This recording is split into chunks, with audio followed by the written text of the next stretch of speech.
Interessante que eu leio bastante livros sobre arte. Eu já li uns 4 ou 5 livros sobre arte. O último que eu tô lendo é do Rick Rubin. Conhece o Rick Rubin? É um produtor musical. Ele produziu várias bandas enormes aí. Red Hot Chili Peppers, Run DMC. Ele é um dos grandes produtores de música. E ele tem um livro sobre criação de arte. Eu acho que é The Creative Act. Acho que é o ato criativo, o nome do livro em inglês, né? E sei lá, o terceiro ou quarto livro sobre arte que eu leio, que o cara fala basicamente a mesma coisa. Que existe uma fonte fora da gente que nos passa essas informações que vêm em forma de melodia, de piada, de ideia, etc e tal. Dentro da arte, essa ideia de que existe essa coisa lá fora é muito falada, muito escrita. Obviamente não tem nenhuma comprovação científica.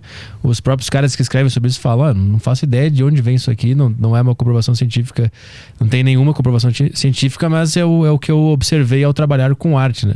Então eu achei interessante porque todos os caras falam sobre essa grande fonte de ideias que está fora da consciência, e o trabalho do artista é abrir ao máximo as portas da sua percepção ou da sua mente para deixar essa fonte consciente te mandar essa ideia. E eu acho que conversa com isso que você está falando. Total. Mas ao mesmo tempo, pelo que você falou, você não acredita tanto nessa parte fora do cérebro. Não, eu não acho que a gente tem que colocar como uma condição para entender isso. Eu Entendi. acho que, assim, até pela teoria do Ockham é um filósofo, né? O cara era um padre e tal, e ele percebeu que, cara, para você realmente entender as coisas no mundo, para você saber as teorias, a maioria das teorias corretas era quando você tirava o desnecessário. Quando você começa a colocar muita coisa que não é necessário para uma teoria, você tem mais chance de errar. Então, o que eu quero dizer? Se você coloca coisas a mais, já é difícil entender isso. Então, assim, não é necessário para essa teoria a gente colocar algo que seja de fora que estimula a nossa consciência. Mas é possível, só não é necessário. Então, como já é difícil entender isso, para a gente entender de uma forma um pouco mais simples, tirei essa possibilidade. Mas, por exemplo, isso que você falou é completamente viável, né? Até porque, se por um acaso, eu acredito muito que a nossa consciência, ela é integrada. Então, isso acontece, por exemplo, você vai estudar a história da evolução, né? O Charles Darwin, ele tirou uma conclusão que não tinha sido tirada ainda, que começou a pipocar, né? O avô dele já tinha falado algumas coisas de evolução, ele teve contato com o Charles Lyell, que foi o cara que fez o estudo da geologia, evolução da Terra e tal. E aí ele começou a tirar conclusões que talvez os seres vivos também tinham um elo evolutivo. Ao mesmo tempo que ele tirou essas conclusões, ele escreveu.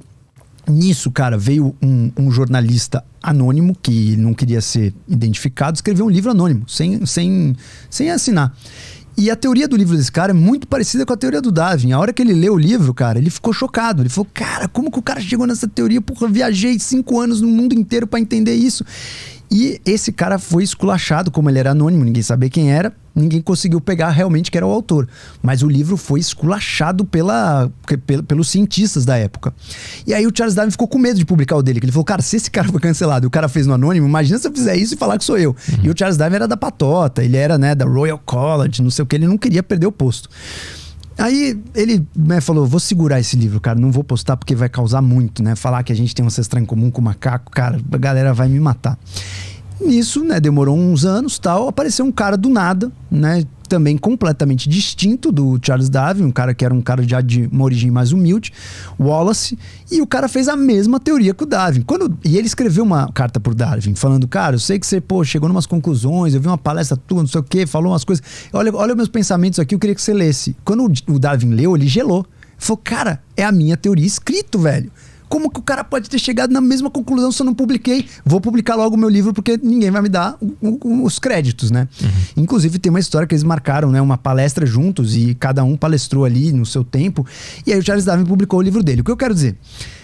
Existe, ao meu ver, né, uma integração das consciências. Existe o famoso, né, inconsciente coletivo, existe uma integração das consciências. Então, tem muita coisa que vai vir à tona e que as pessoas que forem mais sensíveis, elas serão as portas-vozes dessa consciência. Por quê? Do mesmo jeito que existe essa informação integrada no nosso cérebro com os nossos neurônios integrados, existe essa informação integrada entre os nossos cérebros. Então existe uma consciência que a gente poderia chamar nem de inconsciente coletivo, mas o consciente coletivo. Então existe uma integração, como se a nossa consciência fosse uma rede de wireless, que toda descoberta, que se você analisar todas as descobertas, todos os caras que fizeram as grandes descobertas, o vizinho fez a descoberta igual. Então Newton aconteceu isso com cálculo. O Albert Einstein aconteceu isso, um outro cara fez uma teoria muito parecida com a dele na mesma época, contemporâneo. Então, aquela informação tá pairando no ar. A pessoa que realmente é consciente e se dedica para entender, pegou. Mas aí do outro lado do mundo, ao mesmo tempo, o outro cara tá pegando ao mesmo tempo. E quem falar primeiro, quem chegar primeiro no microfone, leva o mérito. O Rick Rubin, ele fala que as ideias, elas estão tentando encontrar os receptores, e se você tiver uma ideia e não botar em prática, essa grande consciência das ideias vai dar para outra pessoa. That's it, é isso. E quem botar em prática vai levar. É isso. Então, basicamente, todas as ideias são de todo mundo.